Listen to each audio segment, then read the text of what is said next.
Hello, how you doing? It's me, Concluded, filming two videos in 1 week. What a concept. Not that that matters, because they're not going to come out at the same time. But this is an idea I've had boiling inside my little brain for a long time now. And by a long time, I mean the year that I've been seriously making content about anime.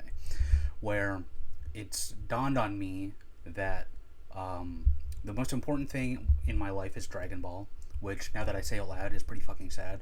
No wife, no girlfriend, definitely no children. My cat is pretty cool, but I guess not as cool as fucking Goku. But I haven't earnestly watched the Dragon Ball anime in a long time, since I was a little boy, basically. I've read the manga a whole lot. I read it basically every year. I think I've read it around like 12 times or something like that since I've like taken up manga.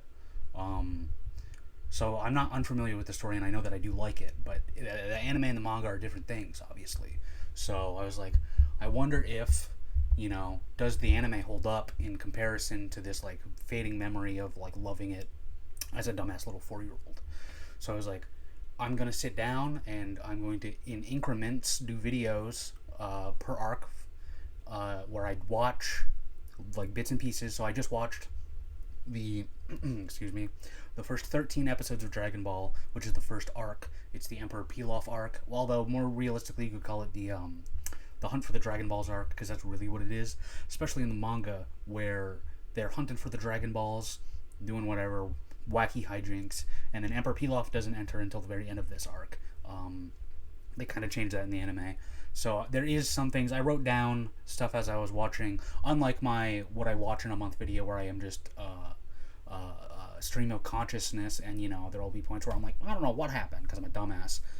I have, I can give facts and logic, where I'm like, this is what happened. This is something they added, or something I think added.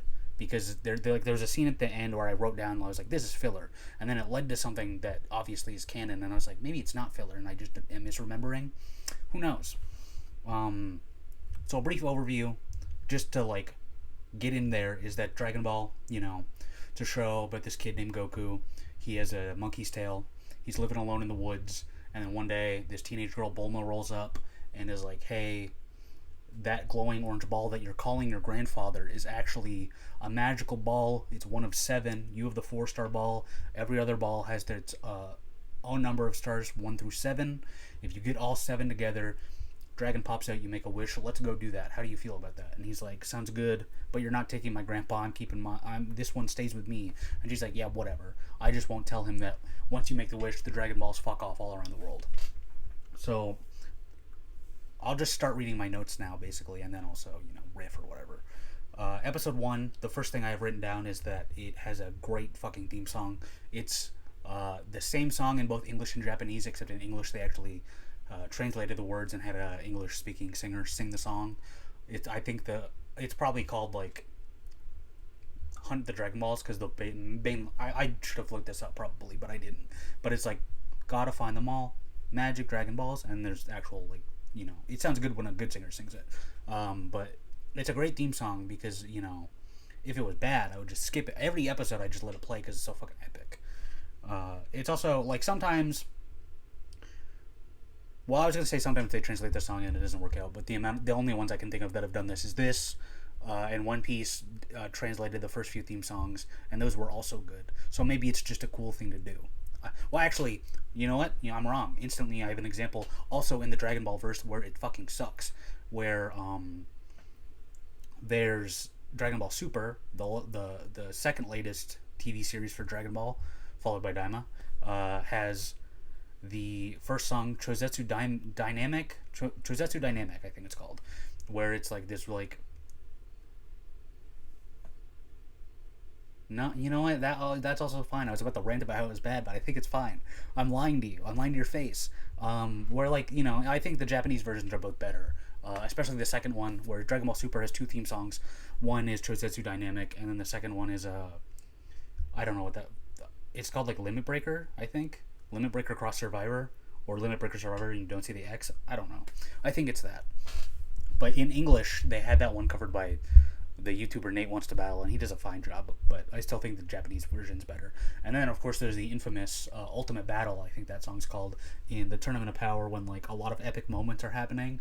There's this great fucking song where this Japanese singer with this, like, great, deep, gravelly, chunky voice is like, ga ga ga ga ga chitaze, gun gun gun gun kimochi wa. I think I might be wrong. I might be being racist right now. Actually, whatever. But then they had the English. They English translated that song to be like fight fight fight fight. Here we go, yeah. Which that might be a direct translation. I don't know. But the fact is, because I don't speak Japanese, the other version sounds way better, and the English version sounds like piss and shit. Anyway, let's keep reading notes instead of ranting about. I'm here to talk about original Dragon Ball, and I'm like, let's talk about Dragon Ball Super real quick. So why all my videos are so fucking long, because I don't know how to shut the fuck up. So the next thing I've written down is many extended or new filler scenes, which is true, because one of the first scenes we see is Goku just like attacking and killing a like wildcat, like a bobcat, or like a.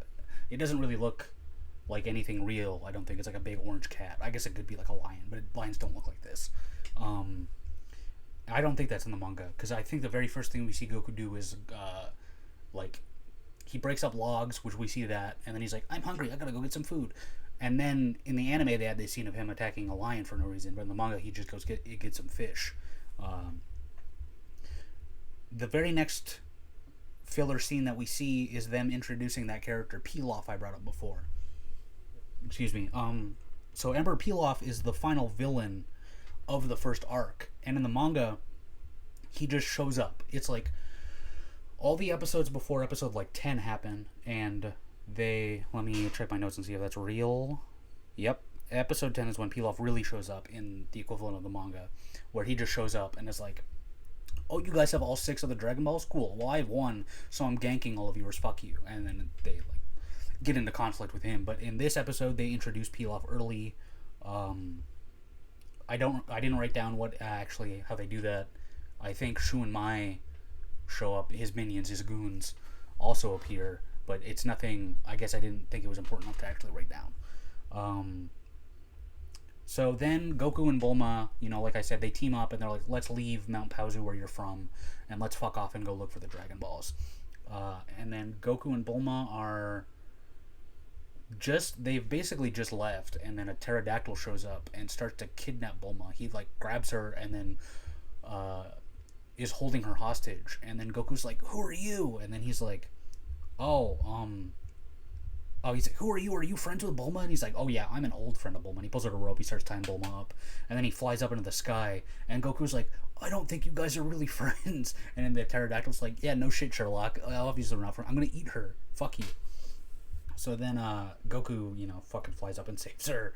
But I actually thought that was pretty funny, because I guess in the overview I should have said Dragon Ball is a gag manga, where most roads, despite there being action like this scene where Goku beats up the pterodactyl, the gag, I mean, that's part of the gag, is that Goku is like otherworldly powerful for such a small child. But most roads in the writing lead to, like, how is this going to turn into a joke? Is it funny or not? I would say most of the time, no, not really, but this is one that did make me laugh. That's all I've written for episode 1, and that is the end. They say he saves Bulma, and then I think the episode ends with her. He beats up the pterodactyl drops her, she lands on like a tree branch, she's hanging off, she pisses her pants, and then the episode ends, and we all laugh because funny. Episode 2 begins with another Emperor Pilaf filler scene that wasn't, like I said, any Pilaf scene pre-episode 10 was not in the manga, it did not exist. I cannot stress that enough. Please believe. Whatever. Episode 2 begins with an actually funny Pilaf filler scene where he is like crying that he doesn't have all 7 Dragon Balls still, but he is like, one day I will have all 7 and I will make my wish to rule the world. And his minion Shu, who is a talking dog dressed like a ninja, is like, well, sir, isn't having just 1 Dragon Ball enough for you? Like, isn't it such a pretty treasure? And then Emperor Pilaf turns to him and presses a button on a remote, and Shu is suddenly like crucified, held up by like robot arms, and he's like, is No, wait. I think I'm getting a little ahead of myself. Before he does that, he turns to Shu and he's like, "If I ripped out all of your teeth and left you with just one, would that be enough to chew food?" And I'm like, "Oh my god, Pilaf's a psycho. What the fuck are you talking about?" And then he like turns back around to be like, "We need all 7 Dragon Balls." And then Pilaf farts because farts are fucking hilarious, obviously.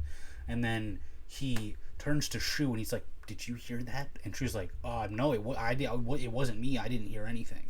And then the robot arms come out, crucify Shu, and Pilaf's like, "Hold on, let me get my bearings with the writing." Oh yeah, he pulls out Emperor Pilaf pulls out a chainsaw and is like, "Shu, you got to be a man and you got to admit that you just farted." Because it wasn't me, and I know you're not implying it was me. And then he revs the chainsaw, and I guess he's gonna chainsaw apart his own fucking minion. And then Shu's like, "Oh yeah, it was me. I did fart." And then he lets him go, and I'm like, "What the fuck? Why?" It's so absurdist that I actually was laughing because like, hey man, you can just fart. It's fine. You don't have to kill one of your 2 friends slash minions in the whole fucking world. Just let him go. Fuck. Oh yeah. After this, Shu and Mai hunt down Goku and Bulma because they have the Dragon Balls. Or no, I think Goku and Bulma are just in an area where one of the Dragon Balls is, and Shu and Mai go there to also get the Dragon Ball. And then it's just a filler scene to show that they are not very good minions and that they will like fuck everything up going forward, and that Goku, is strong because I think they get attacked by animals and Goku just one punches them all, and isn't that funny? He's so strong for a little boy. Then, oh yeah, Goku had left because him and Bulma, this is the introduction of Dyna capsules, which is like a MacGuffin in the Dragon Ball series where there's capsules, you push them, throw them, anything could be inside. Like in this example, they have a house, and Bulma just has a house in a capsule. So instead of like roughing it in the woods or sleeping in a tent, she clicks the capsule, throws it out. They have a house to stay in for the night. And then she's like feeding Goku coffee and baguettes, and he's like, "This sucks dick. I'm gonna go get real food." So then he goes, and then he meets Shu and Mai, and then they have to fight off wolves, I think. And then he comes back with like a centipede and wolves, and he's like, "Oh, you want to eat some of this centipede, Bulma?" And she's like, "That's actually fucking disgusting." Which, you know what, I can't blame her because if I was offered to eat a centipede, I would probably just bite down on my tongue. The last line for this episode, this is where the episode ends. It's an infamous scene where she's like, "All right, Goku, you sleep on the floor like a dog. Fuck you." And he wakes up in the middle of the night or early in the morning, I think it is. And then he's like, "See, there is room for both of us in the bed." And he just like lays down on her crotch, his head on her crotch, and then he is like, "Wait a minute." And then he gets up, lifts up her nightgown, pulls off her underwear, and screams, "Bulma, your balls are gone," because he's a wild child and doesn't understand the difference between men and women. Because, oh yeah, he was raised by an old man named Grandpa Gohan, but Grandpa Gohan died. I mean, some things I'm just going to talk about like It's fucking Dragon Ball. You have to know. And if you don't know, you don't know. But Goku was raised in the woods by an old man named Grandpa Gohan. One day, a tragedy happened and Grandpa Gohan died. So then Goku was already a fucking idiot, and then now he has to raise himself in the woods alone. So he only knows himself and Grandpa Gohan. He'd never met a woman, so he doesn't even know what a woman was. So this scene where, "Bulma, your balls are gone," happens. She wakes up. She is like, "What do you mean? The Dragon Balls are right here." She doesn't know that he just assaulted her. It was a different time. Dragon Ball came out in the 80s. And stuff like this was cool back then. It's fun. It's funny. It's a gag series. You have to laugh. I was laughing. Then we go to episode 3, which is the introduction of Master Roshi. I wrote down, "Pilaf filler that fucking sucks." I don't remember what happened. I watched that episode last night, and it was a filler scene, so it's not something that like sticks in my brain. I already forget. Hey, guess it fucking sucked. Not a very notable episode outside of introducing Roshi and the infamous Bulma. Yeah, okay. So Goku goes outside, and he's like, "I'm gonna do some training," and he starts picking up boulders and just like lifting them up over his head because he's so strong and awesome. So he goes to lift up one boulder. Before he goes outside, he's like, "Bulma, if you don't wake up faster, you're gonna turn into a turtle one of these days." And I'm like, "What the fuck are you talking about, Goku?" He goes outside, he starts lifting boulders. One of the boulders he lifts up is a fucking sea turtle, and he's like, "Oh my god, Bulma, you really did turn into a turtle." And then she walks outside and she's like, Goku, what the fuck are you talking about? I'm right here. And he's like, oh, I thought this turtle was you because I'm an idiot. And he's like, this turtle is voiced by Chris Sabat, which I didn't know. Chris Sabat does voice like 9 out of 10 characters in the whole series. So, I mean, I guess that makes sense. But I guess, I don't know. He must do it going forward. But I never noticed because the turtle is in like 2 scenes max the whole series. The turtle's like, hey, there's a dog shit joke actually where the turtle's like, I'm a long way from home, please take me home, but before we go, can I have some seawater? And then Bulma gives him a pail of seawater, and the turtle drinks it and starts talking about it like it's wine. That scene was not very funny, but I did remember it because it was so fucking stupid. So then Goku picks up the turtle and carries him back to the sea. Bulma follows along on a motorcycle, and then he's like, let me go get my homeboy Master Roshi, and he'll like give you guys gifts. And this is to introduce Master Roshi into the franchise. He brings back Master Roshi, and then he is like, let me give you guys some gifts. This is where he gives Goku the Nimbus Cloud, which is a magical cloud that Goku rides around on for a majority of this original series. Kind of goes away after this. It's also, I think, something from the Journey to the West. Something else I should have brought up in the overview, I guess, was that Dragon Ball is a parody, homage, reference to the story of the Journey to the West, where Sun Wukong, the Monkey King, takes on the gods or whatever. And then his name is Son Goku, which is kind of like Sun Wukong. He's a monkey boy. Wukong was a monkey man. Sun Wukong has a magical staff that can extend, so does Goku. That hasn't come up yet, and I don't think I wrote it down at all because it doesn't really matter. And then I think Sun Wukong rides around on a cloud, and now Goku can do that too. When I was a kid and I watched it, it's called the Nimbus Cloud in the dub, and I'm like, oh, it's the Nimbus Cloud. But whenever I read the manga, they don't translate it, so they just call it the Quinto Un. I think that's what it is. I assume that's what it's called in the Journey to the West. I don't know. And then Goku's staff is called the Power Pole, but in the manga it's called the Nyoibo. I assume that's also what Sun Wukong's is. I don't know. Bulma is like, hey, now that he has the cool cloud, give me something. And the sea turtle's like, fuck you, bitch, I'm not giving you shit. You didn't help me. And she's like, I gave you the seawater, asshole. And he's like, oh, okay, fair enough. All right, Roshi, give her something. And then Roshi's like, I don't really have anything else I can give you. I gave Goku the cloud. I don't want to give you the Bancho fan. I could give you the magic genie. No, I don't want to do that. And she's like, well, he's wearing a Dragon Ball around his neck. So she's like, I want that. And he's like, okay, I'll give it to you, but like, low key, you gotta show me your panties. And she's like, you're a fucking freak, but I'll do it because I need the Dragon Ball. So then she lifts up her nightgown that she's still in from the previous end of episode. And if we remember, Goku ripped that shit off, freaked out about the no balls, so she's just flashing Roshi her pussy like, hey, check this out. And there's even a scene where she like spam does it a couple times in a row, and he's like, oh, Master Roshi's like, oh my god, kids these days are fucking crazy, you're the best, here's the Dragon Ball. And it's supposed to be funny. It's not that funny. It's not funny, I guess, but it's not, I wasn't chuckling. That's the end of that episode. It was I wrote down here that I was like, this isn't a notable episode outside of introducing Roshi, the Bulma scene, Goku getting the Nimbus, and they get a Dragon Ball, ... Okay, I guess it is notable. Because I was like, maybe, I feel like maybe at first I thought it was a notable because I've seen the series, or, I've read it so many times, and I'm like, I know what happens. Everyone knows the Roshi episode. Okay, that's the end of episode 3. Moving on to episode 4. This is the Oolong episode. And this begins a running gag where Goku walks up to women and he just grabs them by the pussy and he goes, oh, you're a girl, huh? Because he can't just tell the difference on sight. He's like, oh, everyone looks the same to me. We're all one race, the human race. But he does it to like a small girl at first, and she's like, oh my god, I can't believe you did that. And then he walks up to a grandma and does it, and he's like, oh, you're a girl too, huh, lady? And the grandma blushes and she's like, oh my god, who knew you were such a man? And I'm like, she liked it? Ew. She just got molested by this little boy and she fucking loves it. That's disgusting. Toriyama, you're such a fucking freak. Anyway, this is the episode where they introduce Oolong. Oolong is a talking pig who I think is supposed to be like contemporary with Goku. Like they're supposed to be like 12 years old or something like that. They're both the same height. But in the dub, Goku's voiced by a woman. He sounds enough like an anime little boy. But Oolong, they gave like a, hey, it's me Oolong, and I'm like, you sound like you're 90 Oolong. You're not.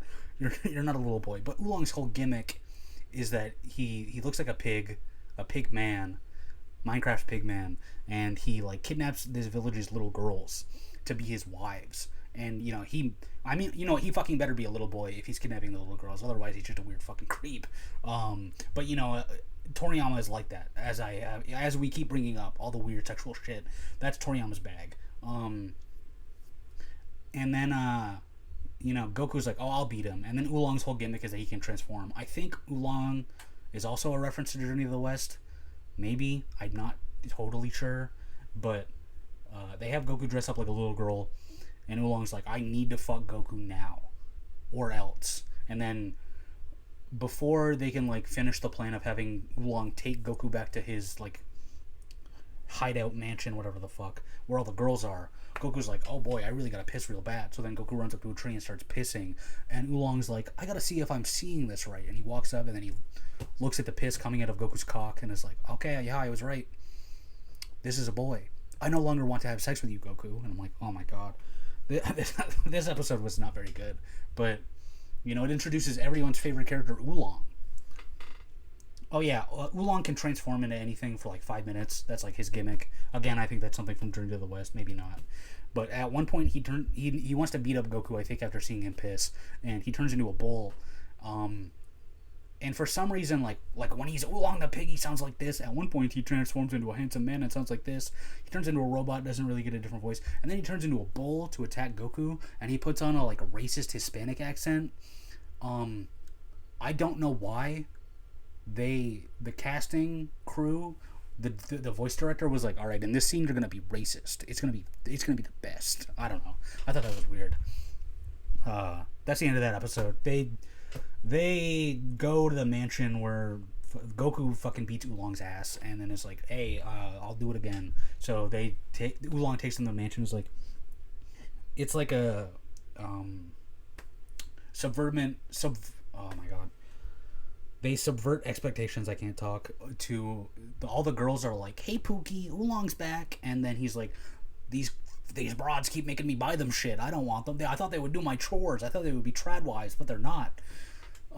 They're driving me like a slave. Get them out of here. So then they get the girls home to the village, and then Oolong goes with Goku and Bulma because Bulma. They don't reveal this to the next episode, so let's move on to the next episode.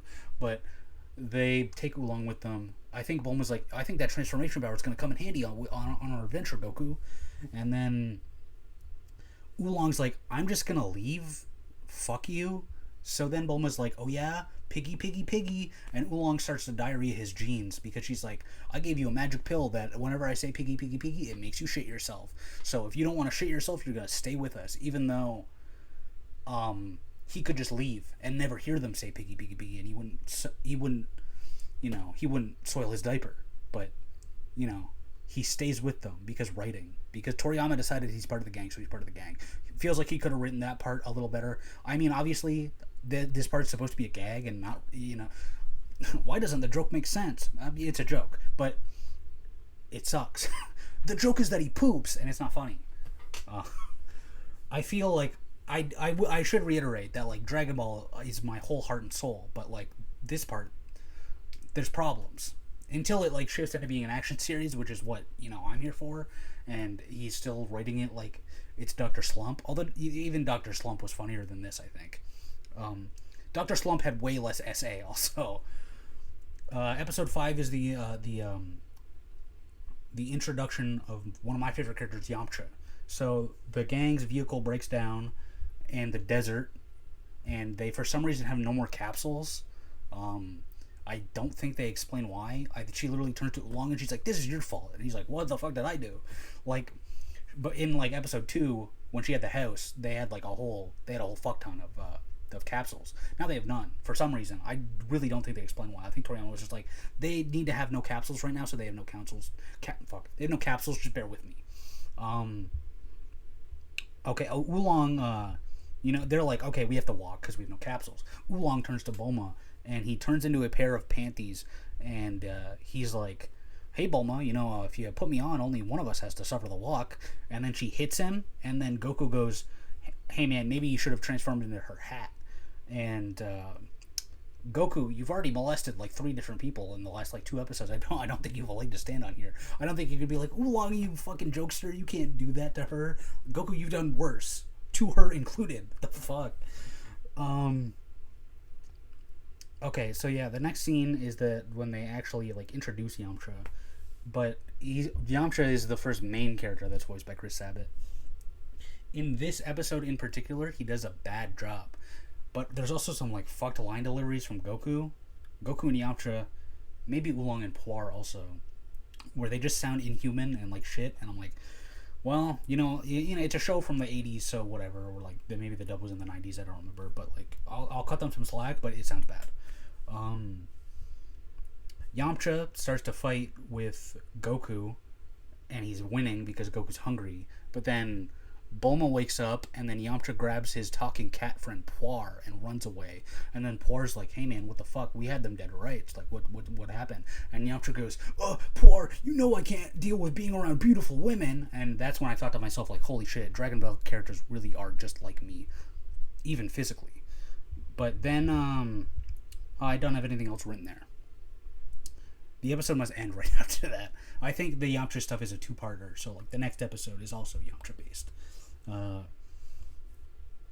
Episode 6, another useless filler scene where they shoehorn in the Pilaf gang. Oh yeah, the Pilaf gang shows up and they have a bomb, and they strap a bomb to Goku's bus. Or this episode starts and they're just like Oolong's like they're on like a mini tour bus looking thing, and Bulma's like, I can't believe you are hiding this Dynacap from us, Oolong. And he's like, yeah, well, I don't want to be with you, so why would I help you?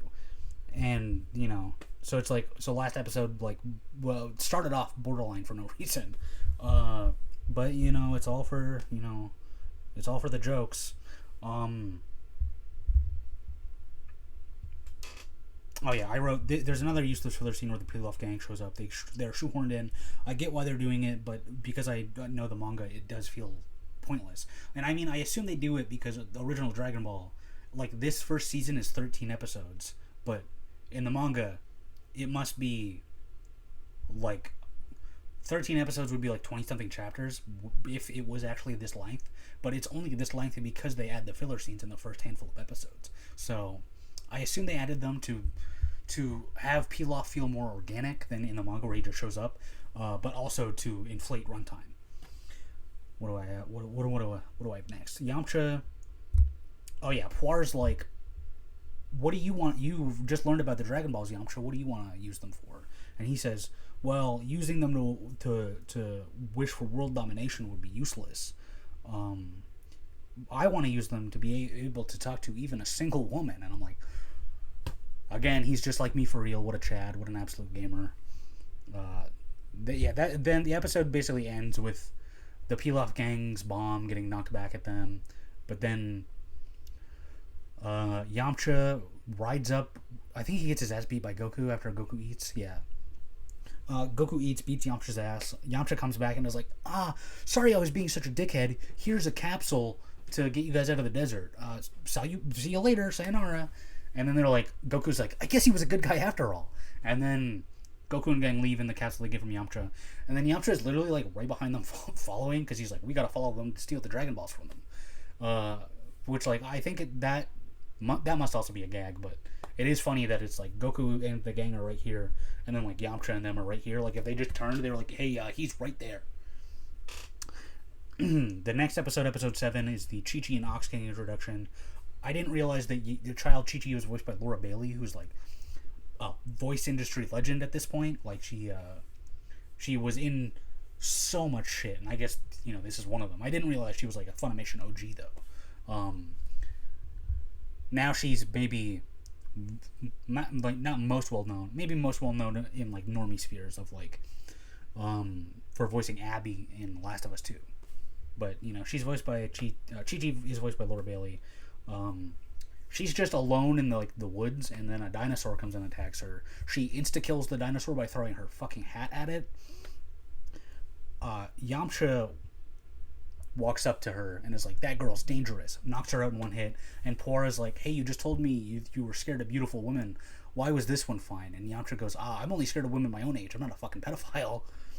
And it's like, okay. Yamcha continues to be based every single episode. And then, later they realize that the gang and Yamcha go see the Ox King, and he's like, can you guys go get my daughter? Here's what she looks like. Pulls out a picture. It's Chi-Chi. Yamcha's like, I just had knocked her ass out. I gotta go get her. Yamcha wakes her up and is like, sorry, you gave me no choice. And she's just like, you're in love with me. And he's like, yeah, I guess. See ya. Leaves. Goku shows up and is like, hey, your dad's house is on fire. You and me are gonna go get Master Roshi so he can put it out. He also pops his ultimate and grabs her fucking pussy, and then she loves it. This is when she falls in love with him. Going forward, like in the future, Goku and Chi-Chi are married and have kids. But this is love at first essay. Then we get to episode 8. I think it's literally called the Kamehameha Wave. I wrote down episode 8, the introduction of the Kamehameha. Goku and Chi-Chi go to Master Roshi's island. Chi-Chi doesn't believe that Master Roshi is who he says he is, so she throws her hat at him and attacks him. It gets stuck in his head, and he's like, what the fuck is your problem? No one could have dodged that, not even me. I am Master Roshi. Look, and he pulls out his driver's license that I guess must just say Master Roshi. It was in Japanese, so I couldn't read it, but... and obviously it's a joke, but it's ludicrous. It's silly. Oh yeah, and then they're like, can you come put the fire out on our house? We need you, please. We need the Bancho fan. And he's like, I sold the Bancho fan. Or I lost it. I don't remember. And then they're like, okay, well, what do we do? And he's like, okay, well, I can probably put it out in another way. And then Goku's like, well, how can we take you back to Ox King's island? There's the Nimbus. Holy shit, my cat's screaming. The Nimbus cloud isn't big enough for all of us to ride it, and also you need to be pure-hearted to ride it, and we saw that you can't ride it, Master Roshi. So he's like, I have other ways, trust me, I'm Master Roshi. And he is like, come to me, Gamora, or like Gamera, or something like that. And he summons, if it's called Gamera, it's actually a fucking Godzilla thing, I guess, but he summons a like turtle/dragon looking thing that like spins at high speeds, and he hops on it, and he's like, I'll ride this. And it just like, he flies away on this magical turtle, and that thing never shows up again. Except for in Dragon Ball Z Budokai 2 on PlayStation 2, in the loading screen, where if you spin the analog sticks, Roshi on Gamera spins real fast and goes all around the screen. You gotta mention Budokai 2 the Go. But, yeah, that's just, I think it's supposed to be like, look, Master Roshi's awesome. He has all the trinkets like the Nimbus Cloud and the Bancho fan, and he also is friends with this dragon turtle. I don't know. It just seems kind of random. They fly back to the Ox King's house, and then in the first and kind of only scene that I would say looks impressive in this first 13 episodes, which old show is old, so it's not all gonna look. Why doesn't the show look like Demon Slayer? No, Master Roshi is like, I'll put out the flames with the Kamehameha wave, and then he goes buff form by channeling all his power, and him going buff form and using the Kamehameha looked really, really fucking good and cool. Hello? Roshi uses the Kamehameha to put out the fire, but he puts a little too much fucking stank on it, and he blows up Ox King's castle. And then he's like, shit, sorry I blew up your house. And Ox King's like, it's all good. He's just fine with it. He's like, I'm rich, I'll buy another house. We'll build another one, it's fine.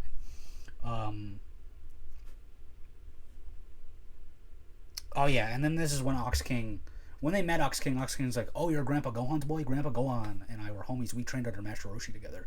So Ox King drops that knowledge to Roshi, and he's like, Goku is fucking Gohan's kid? I didn't know that. So then he's like, want to come train with me, Goku? It'd be real cool. You want to be a Nepo baby?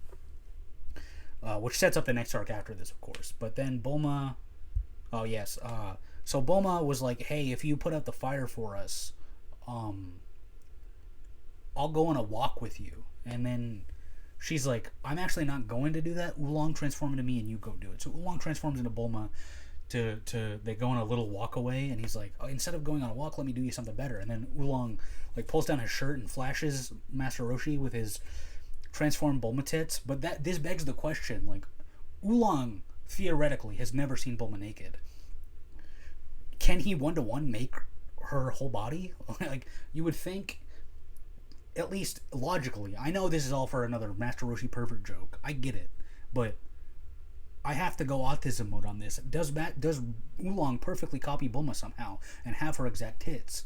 Would he realistically, if the magic were real, which I realize it sounds fucking stupid, but bear with me. Let's go down this hill, walk down this road with me. Would he be like, Master Roshi, check this out, and then he pulls out his tits and there's just nothing there? Just like maybe there's like lumps of flat like tits, but like there's no nipple or something, or like it looks off. I don't know. Let's move on. What am I doing? That's all I have written for this episode. I had to end it strong on the fucking boob flash moment, but that is the end of the episode. They go get the Dragon Ball and then they fucking leave. The episode after this is episode 9, and I wrote down it's the Monster Carrot episode, borderline filler episode. It really only serves so that like Yamcha like walks out and like becomes actual friends with them, and as opposed to being an antagonist like in the previous episodes. But there's this evil walking, talking rabbit man that can touches people and turns them into carrots. He turns Bulma into a carrot. Yamcha and Goku team up. They beat him up. Goku's like turn. He hits Master Carrot once with his power pole, and he's like, "You better turn her back, or I'm gonna hit you again." And Master Carrot's like, "Holy shit! You're gonna hit me one more time? Okay, I'll do it. I'll turn him back. You hit me once, and that was enough. I'm a little pussy." Like, stand up for yourself, Monster Carrot. Without your magic, you're nothing. Come on. So then Goku's like, okay, cool. Thank you for turning her back. However, and then he grabs Monster Carrot and his 2 minions, and then he ties them up, and then he takes his power pole, and he's like, power pole extend, and then he flies up to the moon, and then he just leaves them there. And Bulma's like, where'd you take them? And he's like, the moon. I said if they made enough rabbit treats, they could come back. And it cuts to Monster Carrot and his 2 goons on the moon making, like, marshmallows. And it's like, Goku, what the fuck is wrong with, like, okay, they were harassing this village. They were bad guys. But, like, you forever have trapped them on the moon. I think that's maybe a bridge too far. Maybe you could have just beaten them up and been like, change your ways. I don't know. I think, I've heard that this is a reference to something. I don't think this is another Journey to the West. I think it's like, there's just another like Japanese proverb or tale or story or something where it's like, did you know that there's a rabbit on the moon making marshmallows? I don't know. It doesn't matter. Who cares? Episode 10 is the first real Pilaf episode. After the first Yamcha episode, or the second one, I forget which one, I could scroll up on the notes app and look, but I'm not gonna. They stopped doing the Pilaf filler after that, because I guess there must have been enough. Maybe they thought they had enough setup, or there was enough manga stuff to cover the remaining episodes. Who knows? Episode 10 is the first real Pilaf episodes. This is actually when I realized in real time watching it earlier tonight, where I was like, oh yeah, I guess they didn't do more Pilaf scenes after the Yamcha episode. So it was like, for the anime, it was like, oh yeah, this guy. But in the manga, it was more of a like, I guess this is what we're doing now, because they hadn't introduced him before that point. That's all I have written for episode 10 also. For episode 11, it starts with the Pilaf gang talking, and there's a scene where the one Pilaf gang member, Mai, says like, oh, surely you can't be serious, Emperor Pilaf. And he like is like, blah, blah, blah. Also, don't call me Shirley. Just a weird reference to the movie Airplane. I don't think that was in the manga. Maybe it was, but also I assume that was a dubism. Maybe Toriyama is just chill like that and likes the movie Airplane. I don't know. They have kidnapped the gang at this point, the Goku and company, and stolen all their Dragon Balls. And Pilaf like has Bulma tied up, and he threatens to like torture and defile her. And she's like, "Oh my God, don't hurt me, don't touch me, blah blah." And he's like, "Here it comes." And then he blows a kiss at her, and he's like, "Wasn't that really scary?" Which, let's flash back to episode 2 real quick. And this was a filler scene, so like this is the first canon Pilaf torture scene. But in terms of the anime, we saw him threaten to kill his own guy, to saw off his limbs with a chainsaw because he farted and was like, "Whoever smelled a Delta shoe, I'm going to kill you." But now he's like, torture is giving a girl cooties. I don't know. I thought that was funny. So then he sends Bulma back to the cage that he has the boys in. And then she's passed out, and then or is Yamcha passed out? Oh, he puts them all back in the cell together, and then he like floods the room with sleeping gas, and then Bulma wakes up first, and she's like, Yamcha, wake up. Yamcha wakes up, insane like 30-second long close up of Bulma's boobies, to reiterate that Yamcha is afraid of women, but also for the audience to go into, I guess, because it was a really long time. It was a 100% necessary for the plot to have me go, whoa, a teenager's boobies. And I did do that. I mean, moving on, the next thing that happens is a scene of the gang. They get out of their cage, and then they start running through the Pilaf castle. Pilaf sees this on his cameras and is like, oh shit, send in the gigantic pinball. They're in an area where they are like knocked around a giant pinball arena, basically. Then they run. There's a scene where Yamcha's like, let's get out of here, and then they just leave. But then now they're running down a narrow hallway, but the pinball is chasing them, and there's about 300 scenes of Pilaf at a keyboard smashing keys, which is how he is controlling the giant pinball. But there's 300 different shots of it. Like, they were like, we need to hit 20 minutes or it's not a real episode. So add in at least 4.5 minutes of Pilaf fucking controlling the pinball. That's the last thing I've written for that episode. I think it ends with them. They run around the castle, and then they eventually get kited back to the cage they were originally in. And then they're like, we're in the cage we were originally in. And then the episode's about to end, but Pilaf has all 7 Dragon Balls, and he's like, arise, Shenron, grant me my wish. Goku blasts a hole in the wall with his Kamehameha wave. And then there is a hole only the size of, however, not big enough for any person to get through. But Yamcha, with his big brain moves, is like, Puar, transform into a bat and go steal one of the Dragon Balls.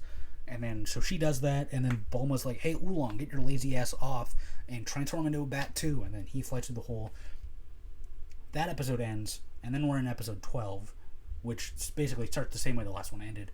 However, it fully shows the Oolong bat, and Oolong in his bat form has a cock and balls. And I don't know why. I assume it's supposed to be funny. I don't know how funny it is to just see a penis and a ball sack. Maybe other people are like, ah!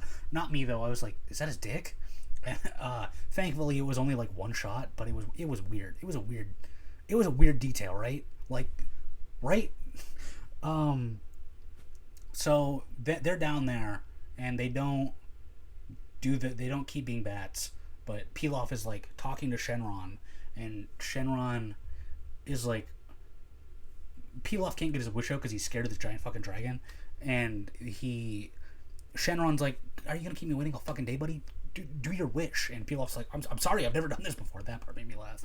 And then he's like, I wish for, and then Oolong jumps in, and in the manga, Oolong wishes for the nicest pair of panties in the world. In the dub, they changed this to, I wish I had the most comfortable pair of undies in the world. And, I guess it's not that different, but the difference is that in the manga, he's specifically asking for women's underwear. But in the dub, it makes it seem like he's asking for underwear that he's going to wear himself. A pair of panties still comes down, obviously. So then, Pilaf is fucking pissed. He rounds them up and puts them back in a... Did I skip the one scene?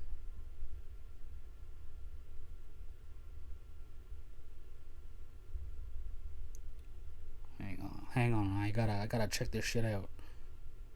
Okay. So, the gang is now everyone but Puar and Oolong, who are just like loose. Pilaf is pissed because his wish got stolen. So then he sets on an alarm to release the hounds, and then the castle is full of dogs that Goku and Yamcha have to fight off to protect Bulma. I don't know if this was filler or not. I thought it was, but maybe it wasn't, because it leads to a canon scene in the end. But it might have done that anyway. I don't fully remember.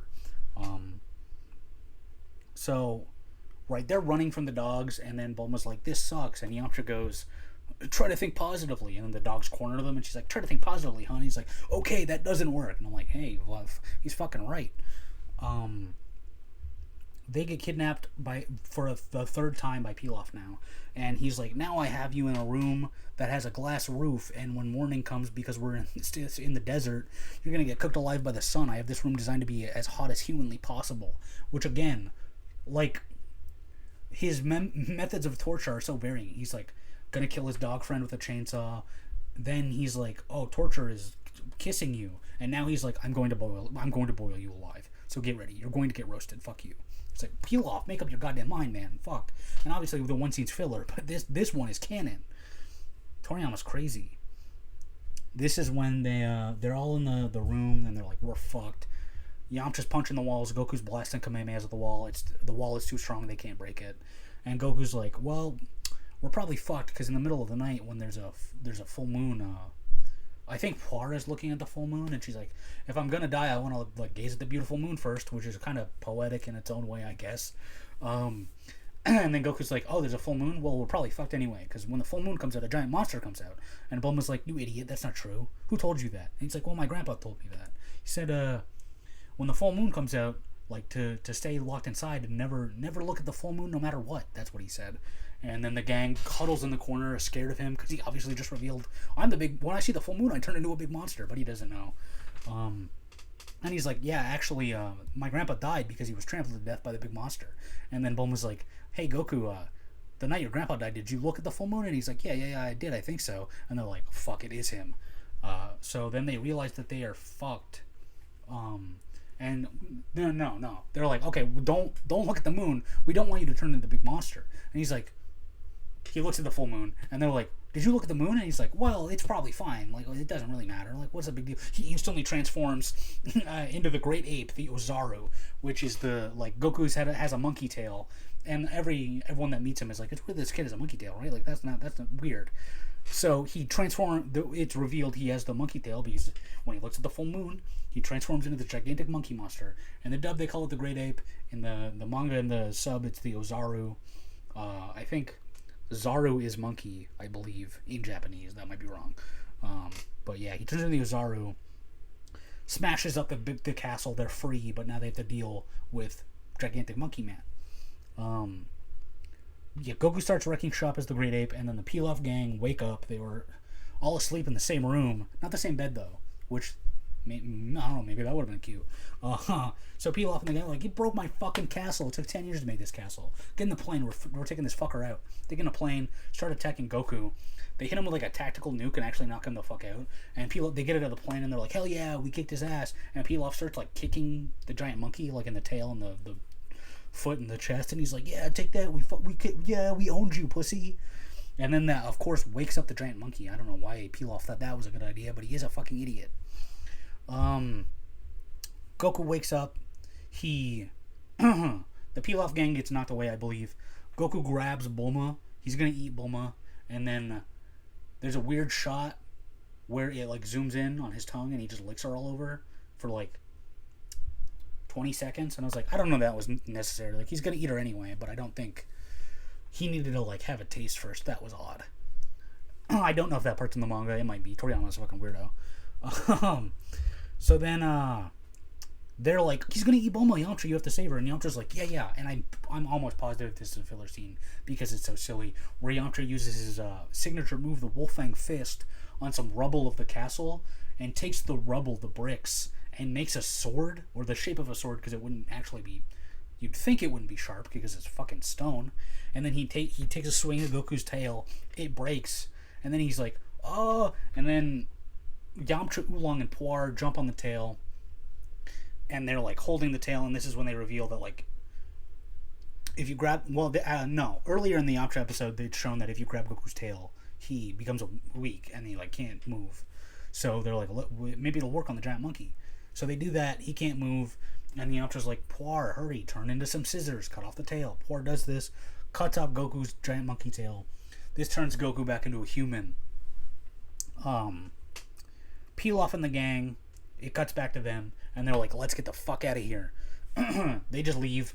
We don't see them again until like the second last season of the whole original Dragon Ball.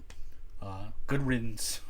Whatever. Like, totally forgettable characters in my opinion, but they do recur a lot for characters that are jokes.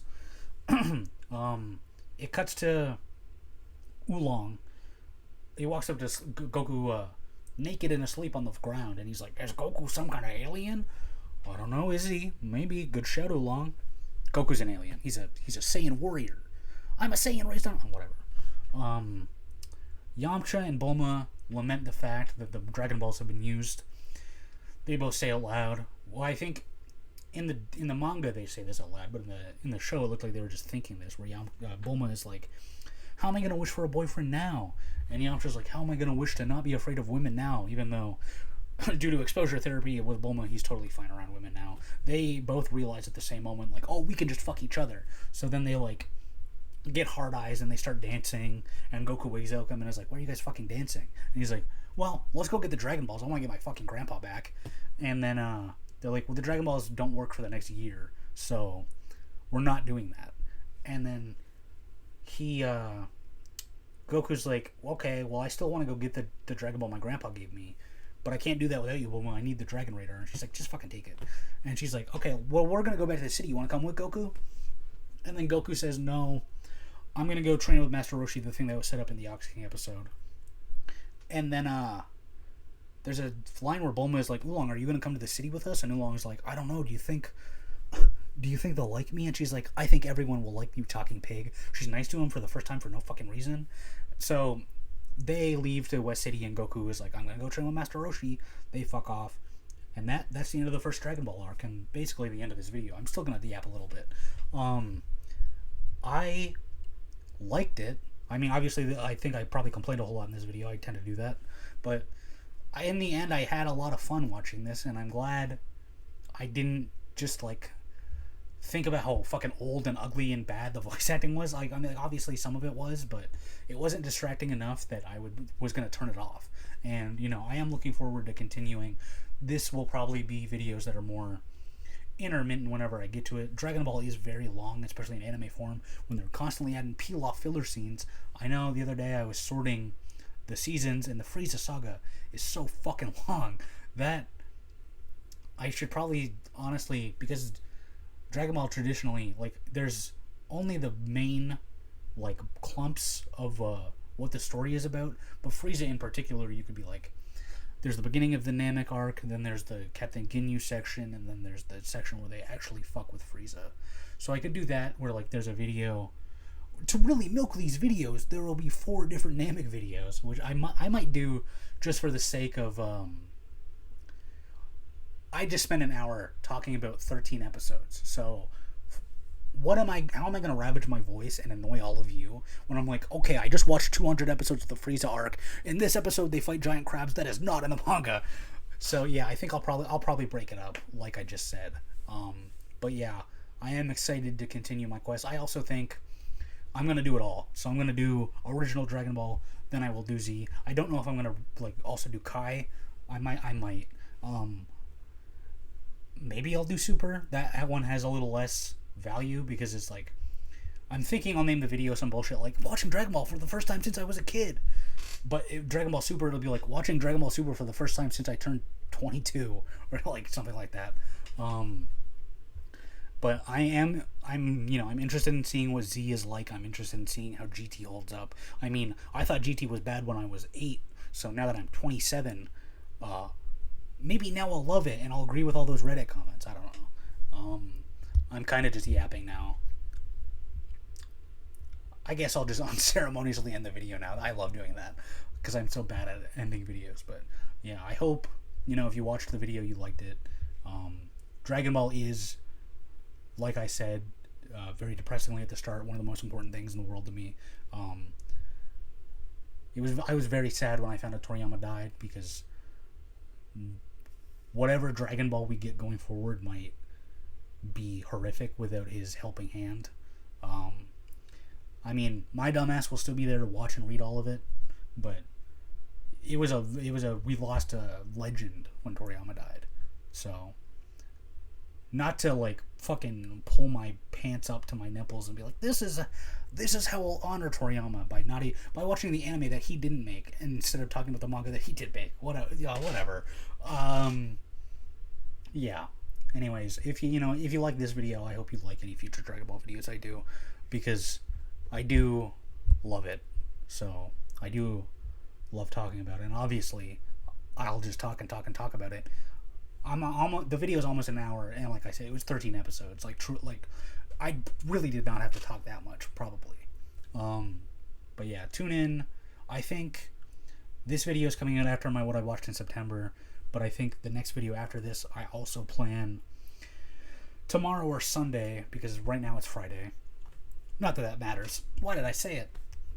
I'm going to start another series that I've wanted to do called I think I'm gonna call it yabai anime. Well, yabai means scary. I think I brought this up before, where when I was a really little kid, my mom gave me my own computer when I was like 7 or like around that age range, and I had unsupervised internet access, so I was seeing shit, particularly anime. I was watching anime that I should not have watched.